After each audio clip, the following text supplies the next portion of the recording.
ஆமா, இந்த வண்டியில ஏத்த பக்கத்து வீட்டு வண்டியில ஏத்த முடியும், பக்கத்து வீட்டு வண்டியில ஏத்த முடியும். 1000 பிள்ளைங்க ஏறுதுங்க. எதுக்கு வண்டி எடுக்கிறீங்க நீங்க?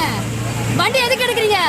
அவங்க வீட்டு பணத்துல தான் உங்களுக்கு சம்பளம் வருது. அதை ஞாபகம் வச்சுக்கோங்க. முதல்ல ஏறதுக்குள்ள உங்களுக்கு என்ன அவசரம்? நீங்க எல்லாம் எங்க பேசணுமோ அங்க பேச மாட்டீங்கப்பா. எங்க பேசக்கூடாது அங்க பேசுவீங்க. உன் கூட படிக்கிற ஒருத்தன் ஏறல இல்ல, உனக்கு ஒரு ரோஷம் வரணும்ல. ரோட்ல நிக்காம உங்க வீட்டுல வந்து நிப்பாங்க. ஸ்டாப்ல எதுக்கு நிக்காம வர்றீங்க நீங்க? பசங்க 100 பசங்க நிக்கிறாங்க அங்க. உங்க வீட்டு பிள்ளை இறக்கி விட்டு போவீங்களா இப்படி?